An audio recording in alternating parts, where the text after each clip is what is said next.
بسم اللہ الرحمن الرحیم۔ شروع کرتا ہوں اللہ تعالیٰ کے نام کے ساتھ جو بڑا مہربان نہایت رحم کرنے والا ہے۔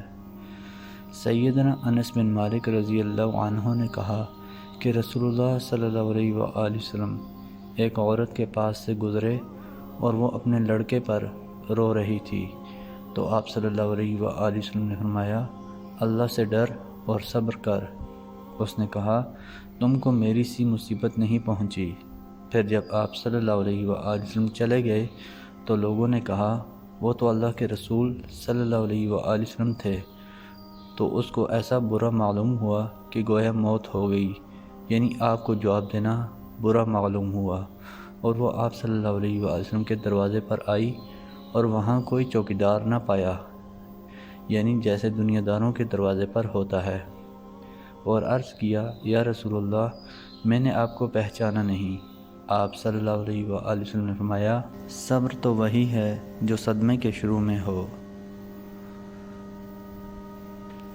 حضرت ابو ہریرہ رضی اللہ عنہ کہتے ہیں کہ رسول اللہ صلی اللہ علیہ وآلہ وسلم نے فرمایا، جب تم زکوٰۃ دو اس کا ثواب نہ بھول جاؤ، بلکہ یوں کہو، اللہم اجعلھا مغنما ولا تجعلھا مغرما، اے اللہ تو اسے ہمارے لیے مال غنیمت بنا دے، اسے تاوان نہ بنا۔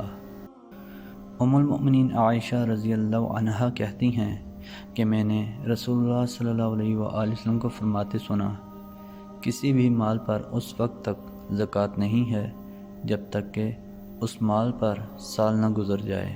سیدنا عمر رضی اللہ عنہ کہتے ہیں، نبی کریم صلی اللہ علیہ وآلہ وسلم نے فرمایا، میت کو آزاد دیا جاتا ہے اس کی قبر میں اس پر نوحہ گری کی وجہ سے۔